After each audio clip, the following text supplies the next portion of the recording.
then they wait for their scores to come in. So that was all new experience for me as well. A lot of camaraderie. It was a lot of fun. It really was more fun than I thought. How was your skiing after 40 years? You know, I'm coming right along, actually. I think sometimes it's good too if you have a big handicap.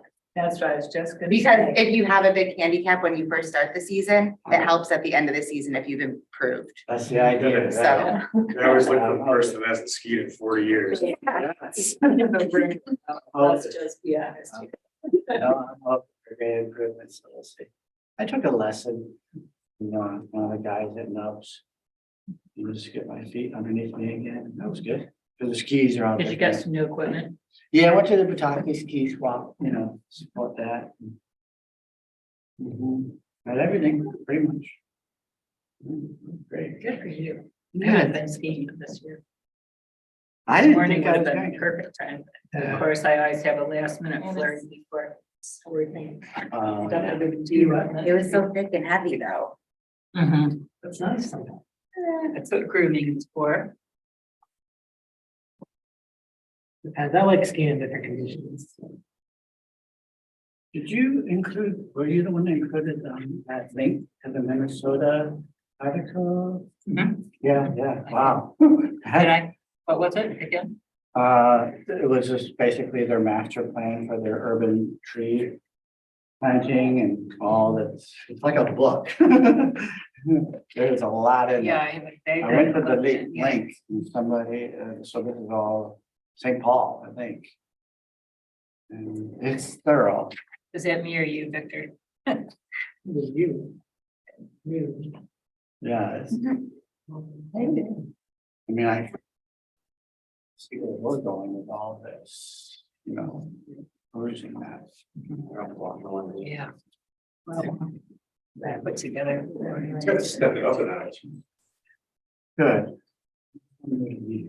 Appreciate it. Should we just start a little earlier? We should wait.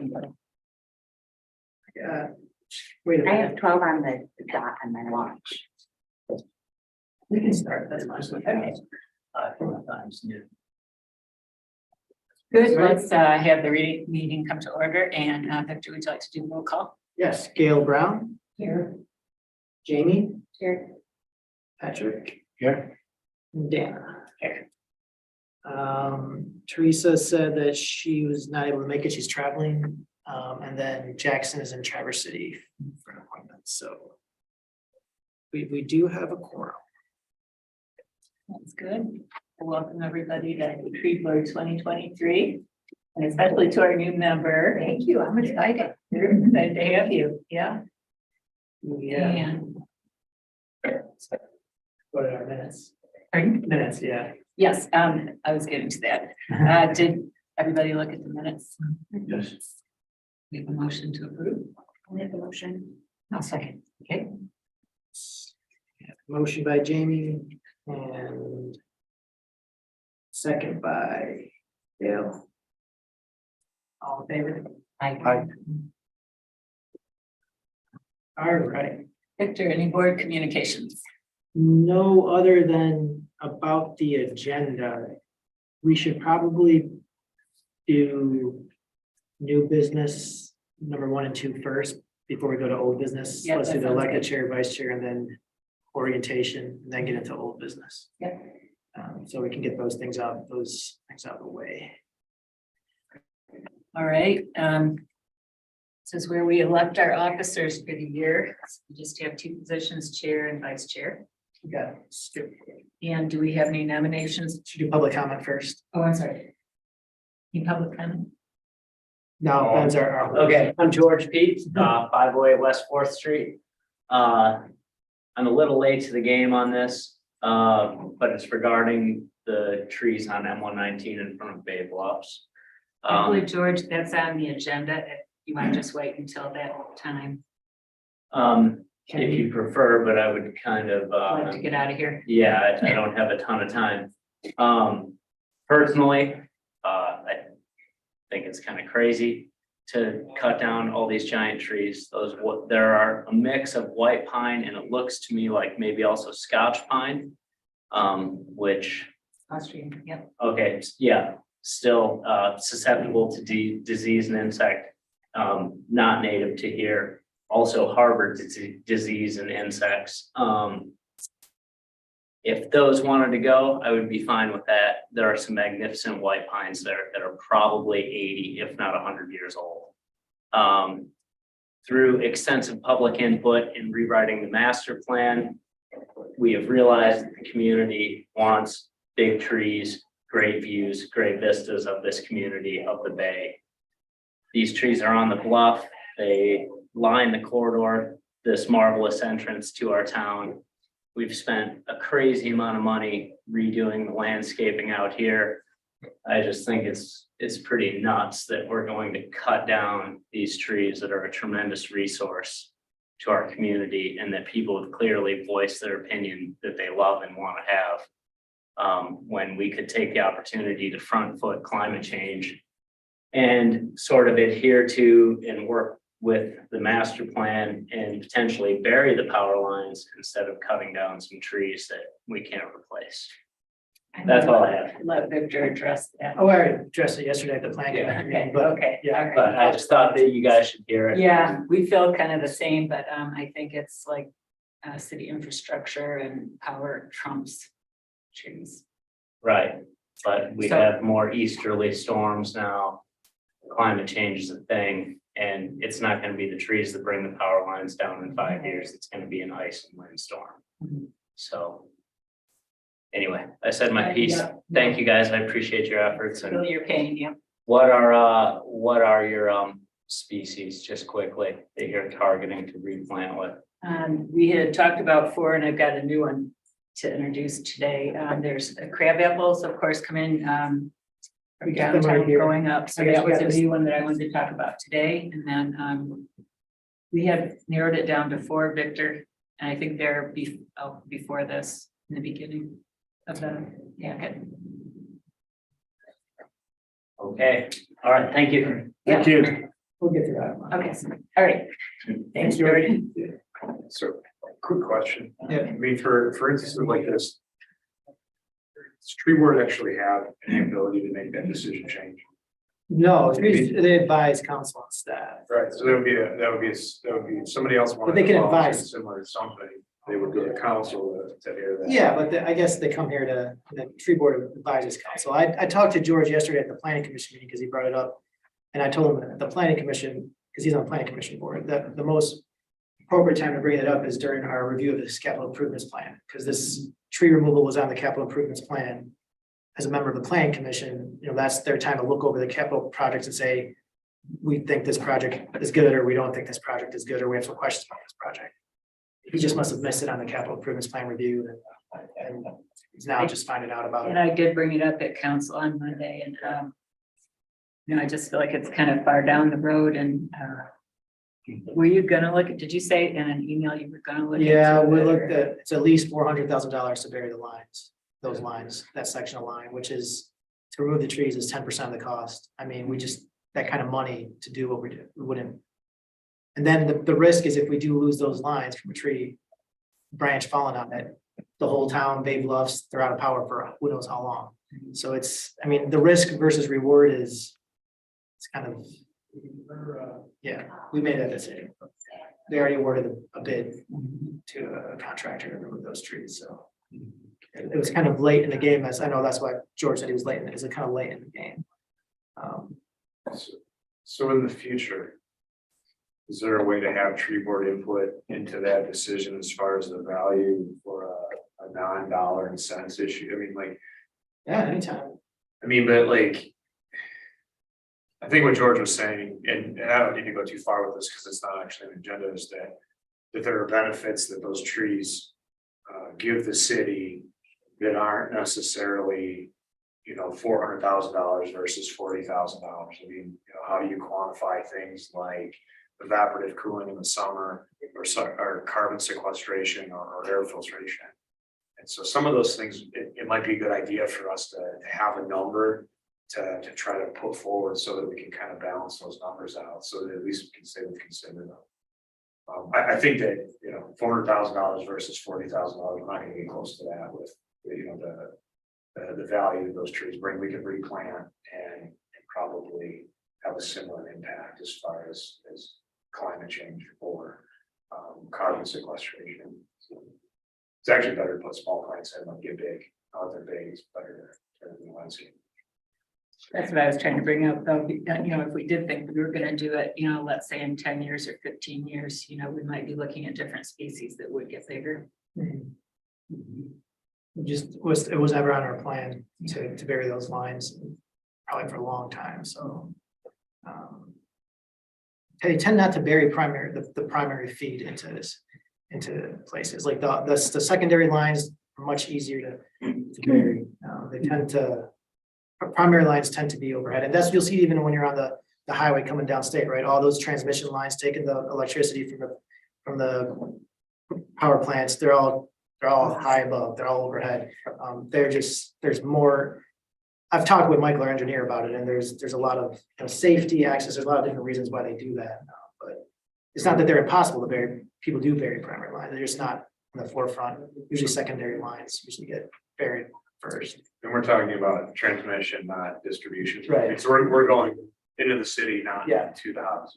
Exactly, this is transmission in the city from the substation that we have out in Clayton Road. Just for clarity, a lot of times, we refer to secondary as the house voltage, which is 240 volts, which is really low. Yeah, Whereas, primary is anything over that. And That's this is right, bigger. just to back up for a minute. Yeah, this is Ben Bueller, this is Hi. the arborist, this is Gail Yeah. Brown. This is Yeah, Jamie. just my first meeting. Ben's not just talking as a member of the public, he's our city arborist. Yeah. Although I do some. I guess back to- Just go on to. Back to Ben's overall point, we should go on to the agenda, but back to your overall point, yes, there's always room for the tree board to comment and give advice to the council on any of these issues, and if that's what you guys would want to recommend, we recommend that. This project was a little too late in the game, but I mean, And the reason I was asking is because I feel like sometimes people come to tree board thinking that that's the way to solve tree problems with, Yeah. things like this, and unfortunately, this is more of an infrastructure question. Right, so it would have been, well, that's why I told George, he's on the planning commission, that's why the planning commission reviews the CIP, because they look at infrastructure projects. And this was on there, and I'm not blaming George for this, but sometimes people look at, we got packets, like a 30-page CIP, and they're just like, all right, they browse through it and like, project looks good to me. It's not saying he didn't do his job, it's just he knows it's a little late. It's a little late. I think it's good to hear what he said, though, to inform us and like publicity about this when it happens. Because people are gonna come out of the woodwork saying, we didn't know about this, and What the heck? Why what did the you heck, guys? and so we can reframe it in primary lines aren't usually buried for this, and this reason. And look at this beautiful plant palette that we have, and We're picking a new palette of trees and costs. I mean, I cannot ignore costs. I mean, I know what Ben is saying when it comes to like the other costs from, the trees, like healthy mature trees provide other benefits they provide, it's called indirect costs. indirect costs, but Or indirect, we don't have indirect financing to work with at the city. So when we need to do things, when we need a fund project, we have to use cash. And, but anyway, we can Short talk supply, about it. yeah. Yep. So we should go to new business elect chair. Yes. All right. Would anybody like to make a nomination for chair?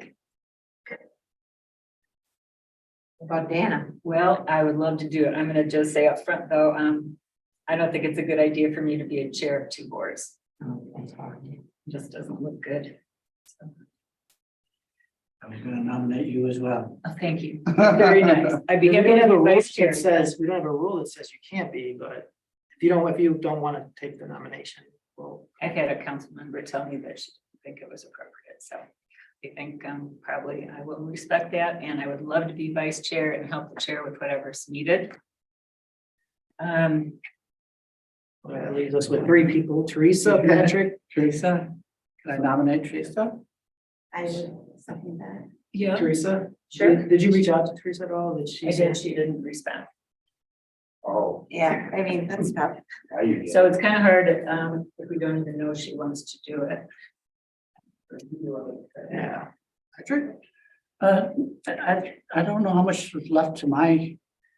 term here and I don't plan on re-upping, so I don't know. Okay. That being appropriate. Okay, Then we can nominate Teresa. I don't think we can, don't we have to ask her? I think we do. Yeah. I guess we'll hold off on chair. I'll chair this. Yeah, you're still. Thank you. Okay, Then we not make a nomination. So we hold out an election of vice chair as well. I think so, probably. I don't know, Victor, what do you think? Do you think it would be awkward for me to, if somebody's told me I shouldn't do it, to do it? Well, I understand one council person's opinion. I don't know if it's reflective of the entire council's opinion on that. So we don't have any rule that says someone can't serve as chair on two boards. I think if you're questioning it, we should just wait until she's here. Yeah. Yeah, see if she'll. She'll do it. Yeah, there's no rush to, but so we can wait till next, Let's do it then. push off until February. Maybe we can bring it up at the council meeting and see if that's like, Yeah. as far as a general, do we have any, because we're reviewing the boards and commissions handbook at the next council meeting that we're So proposing. that might be something to decide on going Yeah. forward, because Yeah. it'll come up again probably. Yeah, if we want any sort of rule for someone's ability to serve as two chairs. All right, so the next thing was then, Yeah, let's do the new member orientation. And Victor, did you want to say anything just about open meetings and yeah, I don't know if you got the spiel from Margot at all about, Open Meetings Act or anything like that. Her and I did get to meet early on. And I was just, it's interesting that you're just bringing this up because I was just saying, as a new member, my first meeting, whatever, and I'm on another board too. Yeah, DDA.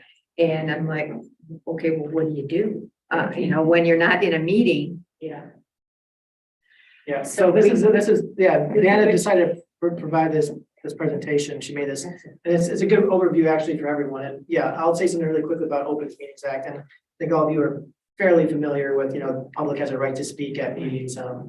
Just to remind you, though, like things that you do, you send out emails, if it's regarding like anything to do with trees and the city, technically, if someone wanted to request the emails that you sent out about anything to do with city business, we would be required to, hand those emails over. Usually it comes from court cases. We don't get, tree board's never been asked to hand over emails, so I doubt that's gonna happen, but just so you are public officials, technically you guys are in a public position, so what you do does reflect on the city. Open Meetings Act, I generally and the staff generally take care of the details like publishing the minutes, publishing the agendas. We usually take care of those things. As a board, though, there's certain things in the Open Meetings Act that, you shouldn't restrict the public from speaking. They have a right to speak. We can tell them when in the agenda they can speak, when in the meeting, but they're allowed to speak. It's to conduct yourself, no texting other board members while you're on, like, let's say, Patrick and Dana disagree with Jamie. They didn't want Jamie to know, and they were trying to conspire against what Jamie thought. Like she shouldn't be texting. You should say it out open in the meeting. and then discussions outside of meetings? So be very careful. Yeah, about you that. can have a discussion one-on-one with other tree board members, but you shouldn't be discussing with more than two of you, just like any other board, because that means that's depriving the public of like being part of that discussion or listening to that discussion that you guys are having. Very simple rules, same thing with the DDA, it's just a much bigger board, so the DDA tends to have subcommittees. Tree board, our only subcommittee has been an informal subcommittee of working on the tree canopy article, which we'll get to later. Yeah. But, so those are just the basic rules. But Dana's presentation covers what we do here, Yeah, so. so I think this is gonna be beneficial for three reasons. One, I think for those of us that have been on the board, it's a nice pat on the back that we've gotten a lot done. And then I think two, it's good for our newer members to kind of bring you up to date on what we've been working on the last few years. And then we've been saying that we'd like to have a presentation to council to kind of tell them what tree board's been doing and bring them up to speed as well. Okay, and isn't that picture beautiful? I think my printer was out of yellow ink and that's how it came out. So, okay. We go. Your representation of bad trim. Yes. Let's start with a very pertinent quote, and that is, the best time to plant a tree was 20 years ago. The second best time is now. Old Chinese proverb. And This that's, picture actually is from our very first Arbor Day, and it was in front of City Hall. And we planted, I think that was 17 trees. the ones along the spillway. The ones along the spillway there. And we partnered with a group called Relief, and you'll hear about them more. I think it's a national group, right, Victor? But there's a Michigan chapter, and they will provide the trees, and we provide volunteers. And you learn a lot about planting trees. Ben's at both of them, and yeah. It's kind of a hands-on board if you haven't figured that out. Okay, what is our vision? So the first statement there comes right out of our tree plan. To build and sustain a healthy, safe, and attractive park and street tree population, enhancing the city's environmental and economic benefits that come with a diverse urban forest. You'll hear urban forest, again, that's something we talk a lot about. A few other things that we've kind of tagged on that are related to this is that trees are an important part of the city infrastructure. And it's important for us to provide opportunities for education and ways for the community to get involved. Along with that is to help foster a sense of stewardship of the city's trees and to add to the inventory with an eye towards diversity and long-term health of the trees. Those are all trees in Harbor Springs. A little bit of background. Tree Board was first formed in 2013. And that's kind of our primary things that we do. So attending meetings is one. And I think, you know, if you need to miss a meeting, that's fine. And there's excused meetings and unexcused meetings. And I think the goal is to try not to miss more than 3. Is that right, Victor? Yeah, we try to stay, Yeah, don't so miss just 3. coming to the meetings is a big part of it. Setting policies and things, and that's recommending policies to the city. We can't set the policies ourselves. Establishing processes for requests from residents, that kind of thing. Input on individual vegetation management requests. Educating and involving the public, and looking for ways to increase the urban forest. And I'll clarify, so for Gail and I mean Patrick and Jamie, because I don't think we've had any vegetation management requests, maybe even you've been here, but there's a couple processes we have for vegetation management, and there's people who want to trim their property for views from the bluff to the bay. We have a very detailed vegetation management policy for that, and it requires notice in the Harbor Light, requires if there's trimming, if they're removing a certain amount of trees, then we come to tree board for advice. And then there's also then people seeking vegetation management requests for a tree that's in front of their house that they just don't like, but it's on city property. So then we come to get the tree board's opinion. And then I think a couple of times it's been where we've said, all right, yeah, you know, we don't mind you taking that out tree, but we would like you to replace it, put another tree in its place somewhere. And sometimes, you know, so that's when we say provide input on vegetation management, that's what it is. It's for trees that are on city property that people want to remove. Now we do the city internally approve trimming on the bluff. Sometimes it doesn't necessarily come to the tree board because the policy really calls for tree removal for advice from the tree board. When it comes just to some trimming, that's our city arborist. He's out there writing that report and making the recommendations for that. So We used to be a lot more involved in it when we thought the city owned the property below the bluff on West Bluff. So things have slowed way down since that. Okay. So here's what I think our 4 big achievements are. Oh, did I ask permission to use that? Yeah, there we have it's a that. public picture. So that picture is from Arbor Day last year at Kiwanis Park. We did a number of really fun things. The opportunity to go up a tree was one of them.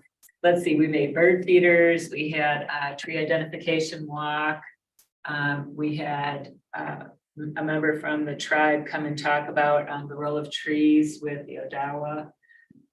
Nature art. Patrick had his nature art. Yeah, Patrick had a nature art thing. We also had at the last minute we threw in disc golf. Disc golf, yeah, to kind of highlight the park as well. And Parks Board actually helped us with this and provided volunteers, so that was good. And then a big thing that we did over the last couple of years was finish up the tree plan and get a chance to look at it. It's fascinating reading. It's good, and a lot of it is kind of nuts and bolts stuff, but it's important. There's a link on the city website. Number 3, we started this tree canopy column in the Harbor Lake. You've maybe seen it in there. And Karen Stroh and I have been working on that, or had been working on it. Again, it's to raise awareness about the importance of trees and the role of tree board. And then each month we feature a tree. So we're going to talk more about that later. Another thing we did is there's a number of requirements for us to become a Tree City USA, and this is through the Arbor Day Foundation. And so when you're coming into town, you'll see a sign up there, and we're Tree City USA now. I can't see it. What's that? We need to move it, so it's like more prominent, Okay. Yeah. or the road. A few other things. We've got the Donate a Tree program, and we just started the tree maintenance fund recently. Let's see, we have a right tree, right place report, and we use that for like, when we have a tree we want to put in, you know, what is the best kind of tree to put along streets, things like salt tolerance and, other things. And then we also have, that hopefully we'll talk about at one of the upcoming meetings, is project matrix. And so that's how we kind of prioritize in the beginning of the year what we want to work on that year. So is that available on the website, or? I don't know if the matrix is on the website. I mean, the tree plan is with the uncompleted matrix, but our internal work. Yeah, so that could get sent out with next month's agenda. Yeah. All right, here's some things that we have talked about for 2023, and I guess we'll have to prioritize these. You know, a big one will be the tree plan for 119, which is kind of our first project under the street tree plan. So some more finessing of that, and then I have a few more things to say about that later. We soon will have Arborfest again. That was pretty fun. Tree canopy columns, and I think we said we're not going to be rigid about everything, but if anybody would like to try their hand at writing one, I would be glad to help. A lot of it is just, you know, once the topic is there, go online and find out what you can. I assume we'll do a planting day with Relief again. It's just a really nice opportunity for the city. We'll try to. Yeah. And then I don't know if this will be a 2023 project. I don't know where that fell in the capital improvement plan, but we'll be working with the DDA on that. And then parks, we've already talked about, you know, identifying where we made trees. So we'll be working with them on that. And then this just kind of came up when we were doing this year's Relief planting, which is kind of out behind police station there. Came out of my mouth. Pardon? Arboretum came out Yeah, of my he just mouth. blurted it out, and then I'm like, okay, that's a cool idea, maybe like an arboretum. Digging ourselves into a hole. So Digging a lot of holes. yeah. So we actually, Arbor Day up at Kiwanis, started putting plaques, like I think we did a dozen trees or something like that. We were identifying trees that are along the walking trail back in there. Okay. And just to wrap up, and a reminder of why trees are important, and so carbon capture from the air, or what do we call that? Carbon sequestration. Yeah, I mean, I think that that's appropriate. It makes more sense the way it's said there, which is it takes free carbon and turns it into wood. Climate moderation, shade, wind blocks, stormwater filtration, the roots, slow things down, erosion control, wildlife habitat. Just a sense of place. You know, I think Harbor Springs, you think of the big trees in the neighborhoods and the trees on Main Street. And then the whole mental health and connection to the natural world. Thanks, Dana. This was helpful. It's awesome. Yeah, good. Nice. Well, yeah, it's a good summary of what we're doing, and Dana mentioned it, but I think at our next meeting, we'll review that tree plan matrix, implementation matrix, and see which of these projects we want to focus on. Obviously, there's some recurring ones, Arbor Day Fest, and the canopy articles that we always will do, but and sometimes, you know, we get excited about projects and goals, and then things get thrown our way, like, you know, this M119 replanting. It's taken a couple discussions, but it's just the way it is. That's why we're here. There's no rush to get these things done by certain days, just as long as we keep on moving forward, taking some things off that list. We're good. And I think when we look at that project matrix this year, we'll see that we checked a bunch of things off. Okay, let's see. Why don't we move on to the 119 tree planting species? I would like to introduce kind of a new idea. So my idea that I put forth at council was like, should we be considering bigger species if the wires are going to be buried eventually? Because I think, you know, if all things were equal, that might be what you'd like along there. So driving back and forth, I just had one more idea, and you all got the handout. The goals for the overall tree planning process, and then also possible trees for the 119 project. I've got one more thing that I would like to add, and Vic, can you just pull it up on the internet maybe? So just driving back and forth through there, there's a number on 119 and also on State Road Gordon North, a number of flowering crabs that are red fruiting. And it's just so nice to see those red fruits on the trees, you know, during our many winter months. And so I would like to propose that we change out maybe even two of the trees for the Donald Wyman crabapple. W-Y-M-A-N. It's one of the bigger crab apples, super hardy. It's resistant to. You want me to search on the internet or? Yeah, Okay. would you mind? I'm sorry. I think she wanted me to. Super hardy. It's good resistance to all the crab apple problems, of which there are many, and just abundant red berries. So let's see. If you want to go first row, oh, there's a kind of mature one right there. So white flowering in the spring. And yep, if you want to click on one of those red berry ones there, this is what it looks like in the winter. It's just full of red berries. And I think that'd be so pretty coming into town to see. And then on the other side of 119, in the Scenic Overlook Park or whatever that's called, I should know that. And then coming down into town, there's also red fruited crab apples. So I think it then kind of ties the two sides of the street together. Get our little guy up here. I think we have one of those in our front yard. Good. Do you love it? Yeah, Yeah.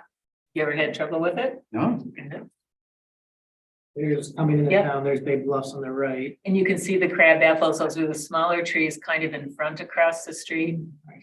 So my thought is it's kind of nice to not do something totally different on the other side of the road. We can't put in big shade trees, you know, if there's a chance those wires are going to be there for a while. We discussed putting in evergreen trees again. And I think the problem with that is they do get bigger, where they might interfere with the wires eventually. And they also get wider where they might interfere with the sidewalk. So with canopy trees, you know, the canopy is raised so you can walk underneath them. So what I recommend is that we go with 3 trees in the palette instead of 4.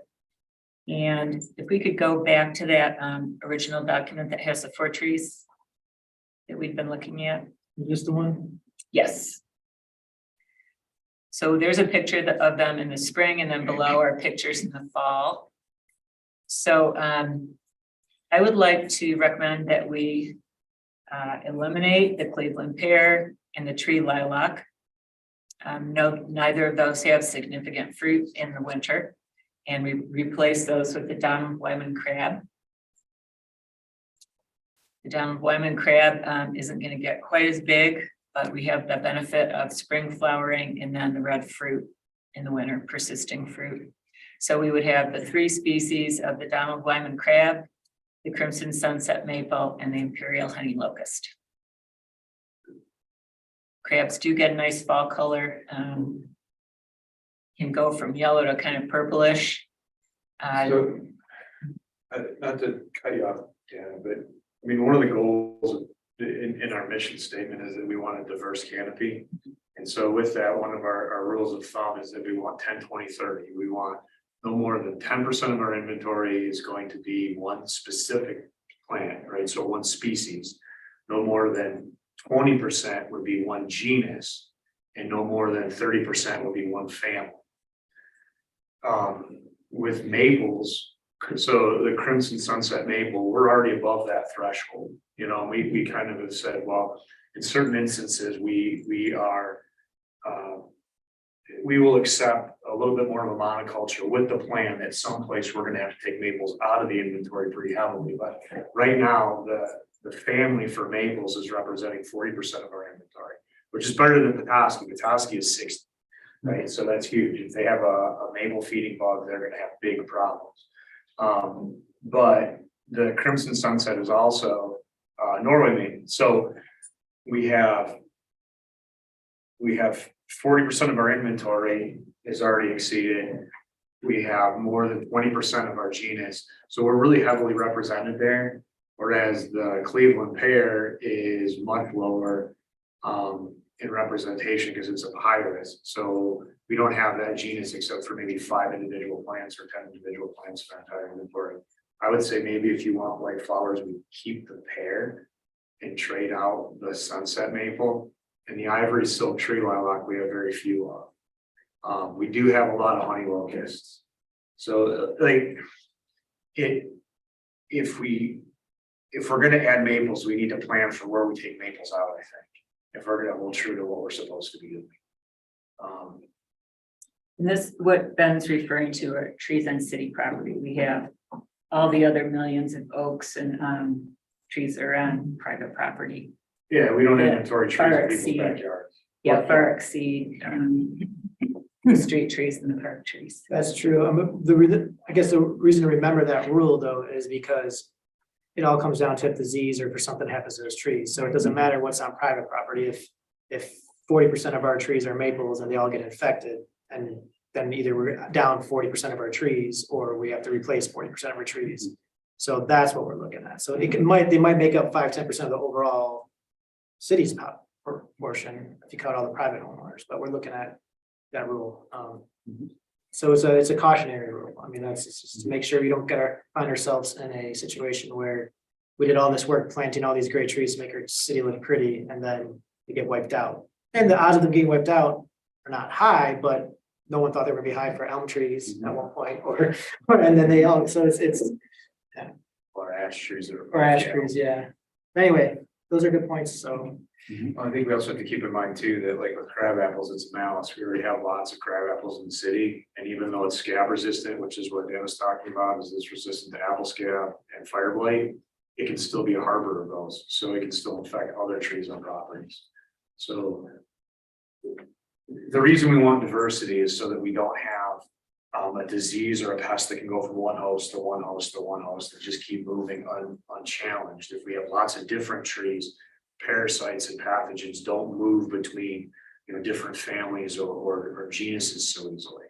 And so that's kind of the idea. Now, if we have a monoculture and we say we're going to plant a whole bunch of crab apples in a very small area, then we can at least acknowledge that if we have to tear crab apples out, they're going to be in one place or something like that, right? So like that's the trade that we make. If we say here we want to have more crabs, we have them in an isolated spot, we can treat them, and that's helpful. So I mean, those are things to think about. Yeah, and I guess another way to think of it too is how many trees are coming out, Victor? Was it? About 3 dozen or so. Yeah, so it'll be 3 dozen going in. You know, that'll be 10 trees, 12 trees. So, what do other people think? I think, you know, this is one little section, and I guess we don't want to be doing this all over town, but I think a theme is nice. you know, like crab apples coming into town, it's nice to think of it that way. The Crimson Sunset Maple has the burgundy leaves, so that would add a little bit of color. So this could be a case where we, you know, adhere strongly to the diversity thing and we skip the crab apple, we skip the maple and look at some other stuff, or we say this is the entrance to town, we should put in what we think is best. And then you would have to remove. If we went with the three, would the city have to go in and remove the over that percentage? Or, well, you said maybe No, represent so- 40%. No, I guess my point with that is that like kind of our running total is that we have X percentage and we have a target. And so what that would mean is that at some point we have to plan. I mean, what it does is it puts more pressure on the next time we plant something, right? We want to do fewer, so the genus is Aceraceae, like maples. My suggestion would be, if we want to plant crab apples, that's fine, but let's not eliminate the ones that we have fewer of. Let's eliminate the ones that we have lots of, right? So if we want to go down to 3 species, then let's do like ivory silk, tree lilac, Cleveland pear, and crab apple, and get rid of the honey locust and the sugar maple, or the crimson sunset maple. That would be my suggestion. May I? Yeah, Two ways to just make, let me just recap, suggesting Cleveland pear, ivory silk, and what was the other one? And the crab apple, Crab apple. the- Oh, yeah, that's right, down the line. Okay. All right, sorry, Patrick. No problem. So just to throw this into the mix as well, because George kind of got me thinking. And if I understand we're not getting all our eggs in one basket with the species and that sort of thing, but to sort of what George was talking about, and just the difficulty in trying to understand the climate change taking place. It seems this year, it seems to me anyways, and I'm no scientist, happening very rapidly, where we seem to be taken by surprise by the changes all of a sudden in our midst. I don't know, so to at least to consider, we're talking about planting things with that in mind, right? You know, short-term and long-term climate change on what we're considering. You know, one thing I think we can agree upon is that warmer temps are in our midst. I think that may be, I think you could probably find research that would support that. And these stronger winds, of course, they'll tell you about the Christmas tree this year. And that truck has not moved because more winds. So we do have some things that we are experiencing today. And that I understand is related to climate change. And it just seems to me that there must be a lot of difficulty in trying to project the future with what we're maybe facing. And it seems to me that we should be looking at this in regard to this, what we're trying to do here. with regard to species that wouldn't do well down the road in climate change, is that what you mean? Sure, that would be part of it, right? So the life of probably any of these trees, what do you think, 50 years would be generous? I mean, it depends on what we do to it. I mean, so this is like the difference between an animal in the wild and an animal in captivity, but it's reversed. So trees live longer without humans. Generally, and so like if we have an infrastructure program or change where the lines get buried and we dig all the roots out, that may have a pretty severe effect on anything's planted there.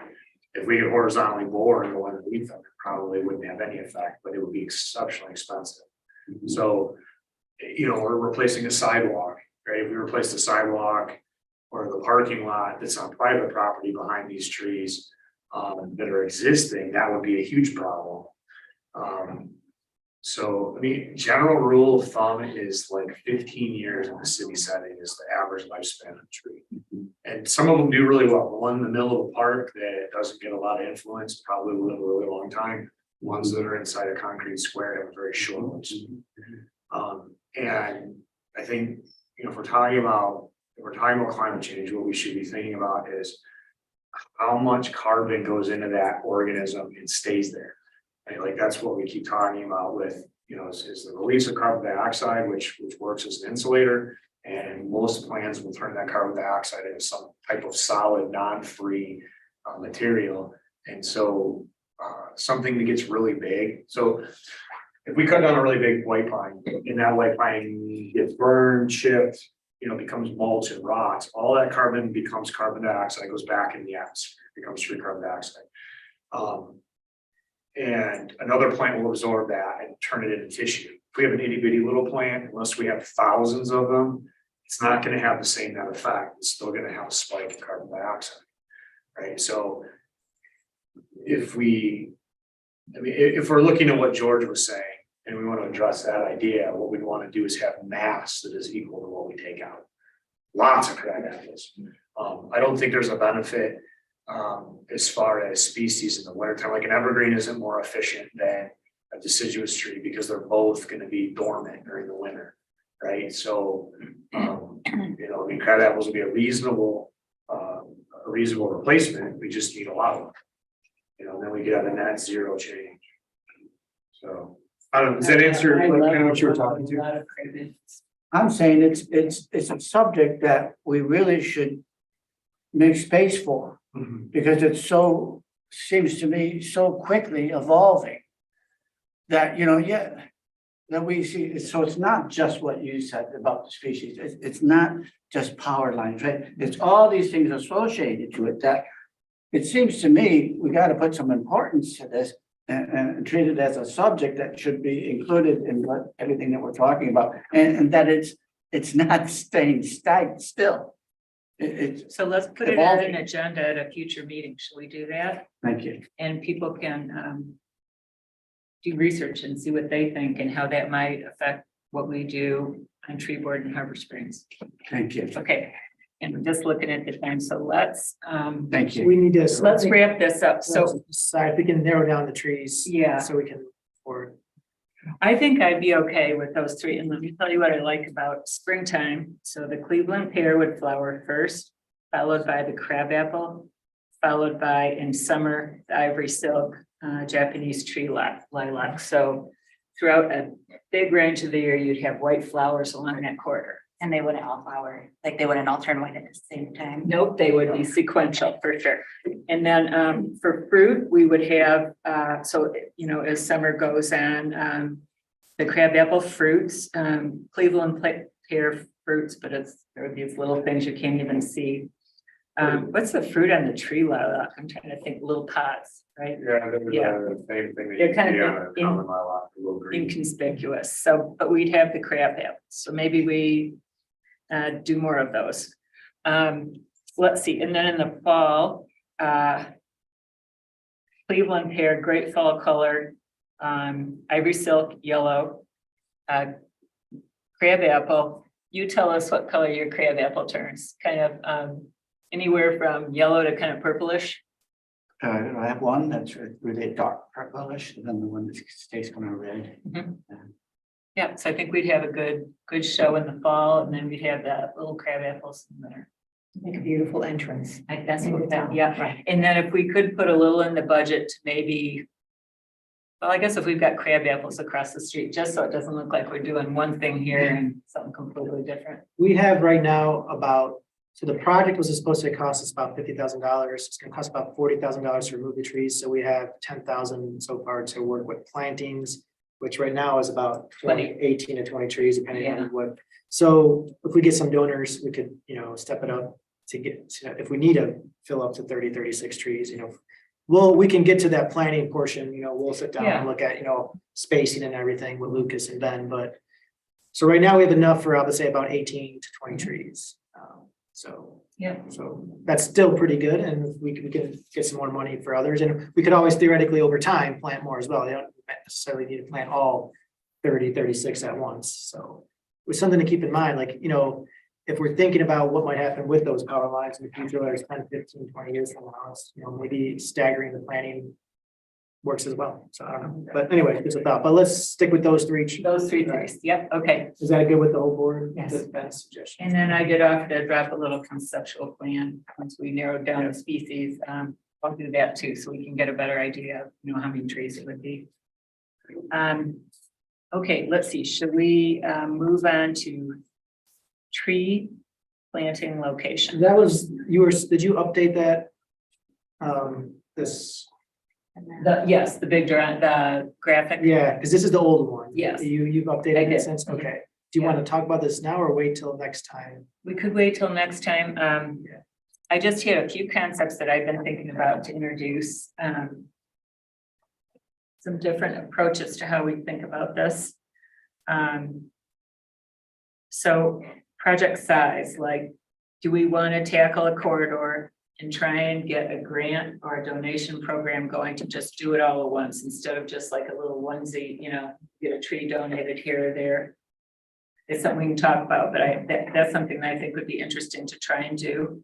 And then maybe the bigger projects that we might try and get a grant for might be like the streetscape trees. And maybe the onesie twosies kind of thing would be for city property parks and buildings, that type of thing. I had another concept, and I'm anxious to hear what Ben thinks about this, about succession planning. So, do you do it with a company? What's going to happen in the next chapter? So we have a lot of trees that are all about the same size in various places throughout the city. Like I'm thinking like the beach, for example, there's a couple of super unhealthy sugar maples there. Do we take a look at starting to get some things established that will take over when those have to be taken out? So that we aren't taking them out and then putting in a little 2-inch tree that doesn't do anything. I would say no. And not that it's not a good idea. But there's a struggle always to like avoid the tree that's underneath the tree you're removing. And that makes the cost of removal exceptionally high. And right now we're struggling to replace the trees we're removing anyways. I mean, so like we could simply replace the trees that come out with another tree after they're out and we still wouldn't catch up. So trying to get ahead of that by coming up with another process, I think is, I don't think we'd be able to do it. I mean, I think it's a good idea, Dana. I think if we had, if we had limitless funds and resources for this, I think that it would be a great way to go. I think right now though, we're still trying to figure out like how do we come up with money to do things like maintenance, like preventative pruning on the trees we already have to extend lifespans. And training for the parks guys. I mean, like these are all things that we're starting to work on. I think that this would be a step, it's a couple steps down the road, but I mean, it is something that people have done. The thing that's hard too is that like, I mean, I think that we could do a little bit of that when we go through and update the inventories, because we'll have indications that some trees are needing to be removed. And so we can use those indications as being places that we put some of the trees that we have banked for, like a donate a tree or something like that. Or where we put stuff that's in a grant, where we need places to put it. We can't just keep putting it in the same place. I think that might be, appropriate. But generally, I would like to see the trees out first, just because it's easier. I mean, inevitably, we search for a bid for the tree removal and we want the lowest price. And sometimes that's the person that moves the fastest. And that may not be the best way to, to take a large tree over a small tree. Okay, well, it's just a thought, like maybe in important places like the beach where the only 2 big trees are not looking healthy. Maybe that is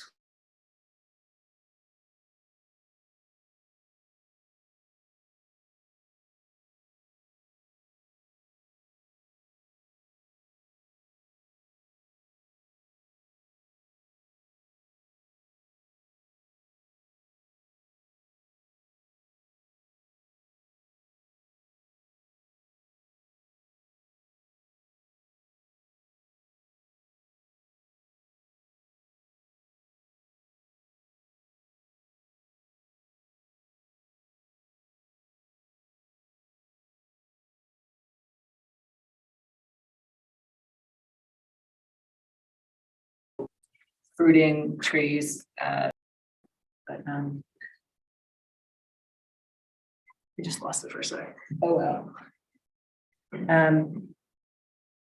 Okay, and that's what I've got for right now. Any more kind of general thoughts? I guess what is our goal moving forward with this for the next meeting or two? It's like, Well, I think we were gonna try and look at priorities, like, yeah, that's what I thought. yeah, so, 119 is our first one, I guess, right? Yeah, I think that we should be pretty much set with, we've chosen a species, so now that's just more of the conceptual, what it looks like. You know, spacing from the wiring and everything, that's more staff to do. So I think the theme, I think we've, M119, we kind of established a theme now with we can come back with a final conceptual plan, but I think we probably should hit on this map, start with the street tree planting, like, you know, I do think that it would be nice to think of it all as a system though, where we're not doing just different random things that aren't tied together throughout the city. no, that's not, I guess what I'm saying is we should probably figure this, have this set in place before we start working on more sections. We should figure out what we, because right now we have idea what might be the primary roads or corridors and secondary corridors and residential. But we probably should also start developing at the board what we want each of those corridors to look like and then start working on those corridors. So we're just out of place with the M119 because this project came before we started doing this. So maybe we put it down in a future next agenda too, but what I don't want to do is like we have 5 things on our agenda and it's, you know, we always end up pushing out 2 or 3. So I think we should try to stick to like 2 things on our agenda. Yeah. And we can. And one for next time right now is going through the goals that we want to accomplish in 2023, and this is a second thing. Now, we also added Patrick's request about, you know, considering climate change, so we have to put that somewhere. So I just want to make sure that we're devoting enough time to something like this and not just rushing. Through it, yep. Let's see, so what else did we have theoretically for today, considering we're. The tree canopy article. Yep. And that's, Teresa had sent an email about that. And I'm sure you've all gotten that email. She has some suggestions for tree articles. So let me get this. Did you guys see this ahead of time? I don't think Gail did because she wasn't, Okay. she didn't have Gail's email yet. This was back from January 4th, so. So here are some of her ideas were Michigan's green gold, white pine, forest bathing, choosing the right tree, tree identification benefits, flowering trees. Forest bathing, I think that'll that's, catch people's. well, it's interesting. Then you just show a picture of Ben just going through. Not naked, There's no. not completely naked, just. Great, This would pay more money. great suggestions on the articles. They're all enticing. Some of them I think we've sort of hit on already, benefits of trees, Yeah. tree identification, I think we've hit on.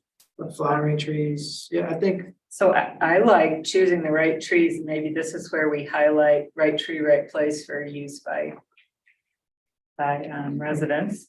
I like the forest bathing, I think that's really a fun idea, do you guys know about that, it's a Japanese thing, yeah. So they go into the forest to partake of the beauty and relax and all that. a lot of You city keep people. close on, Yeah.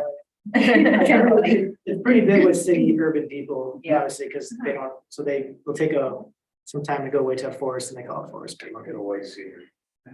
Mental health benefits, yeah. Go out, yeah, to refresh. And I like get it. this is a time of year that you want to talk about mental health and things you can do Yeah. to make you happier. Yeah, Yeah, that's true. It's- true. Do we 60 want to days do of clouds. bathing in the next one? It's kind of a tough. Yeah, I think it's always eye catching. It's like, well, those artists like, oh, what's this about? You know, you Yeah. put something like, you know, trees identification, people are like, all right, but like some interesting titles like this kind of just grab people's attention. Love it. And then maybe you have an image of a bathtub in the forest. Yeah, No, that's not that kind of feeling. So, maybe, maybe northern white cedar isn't what you would see in a for us. So what else I can don't we see think them of? on that. Did we do red oak? I didn't see it in the list here, but it seems like we did that. There's a red and white oak comparison tree in it. Well, I mean, one Oh. that we've already done. I think we did oak as a, Did we do the white oak? Swamp white oak? Did we do the swamp white oak or no? We did, so let's see, what else do we see there for us? We did sugar maple already, we did hemlock already. can we make white cedar fit? Because I don't think we've done white cedar, it means additions plant, it's common. Is that what people refer to as swamp cedar? Yeah, All right. So let's so do, arborvitae, people commonly call it also. yeah, and maybe something that could be highlighted, here are a few cultivars. There are smaller versions of this with residential landscape. Yeah, I think that's a good idea. Maybe we can reach out to Teresa and see if she can. Yeah, I think she said she would be willing to. Yeah. So we can send her an email. I can send. Yeah, and let her know that I'm happy to help her just with what our structure of these has been up to Okay. now. And do we just want to do them one at a time, maybe? That's fine. Oh, these articles? Yeah, Yeah, oh, yeah. yeah. What we're doing. Maybe. Okay, All right, so next time, I'm just have two topics for the next meeting, which is again, well, right now I have two topics, and that is going through the goals for 2023, what we want to work on, and then the tree planting location map and planning. Mhm. And then we got two outstanding ones that we don't know if we're gonna tackle them at the next meeting or afterwards. Well, we got three. We have to do Arbor Day plan. We should start our Arbor Day planning. yeah. So that would go on as well. So And then- people want to be thinking about where we would do it this year. We've been trying to highlight parks, so if we can come up with another. Lawrence Park was a great spot because it's so, well, we could try to find another spot too. So Arbor Day, planning, and then. Your part. So Victor, when you say goals, do you mean the project matrix? Yeah, the project matrix, yeah. Yeah, so if that could get sent out, that would be great. So then the other two things. And I'll that we have- get you the planting, Yeah. the revised plan. So then we have the conceptual plan for 119 that we'll work on, which might not come back to the board right away. And then we'll earmark for one of the future meetings in the spring or late winter, the climate change conversation about how we can incorporate that Thank into. you. Alright, so that's Okay, what I got. Sound good? Then we'll also have to elect chair, but hopefully that'll be quick. yeah, Oh, that- yeah. It's pretty long. For such a tree, we were talking about cutting our meetings down, but no, that's not Yeah, I know. gonna happen. Once a month we probably need it. We have so much important stuff to talk about. That's what it is. All right, I think we're. All right, any other comments or things you guys want to talk about? Thank you. Thank you, yeah, all of you. Feel free also anytime to, Gail, especially since you're newer, to reach out to me if you have questions or about anything, it's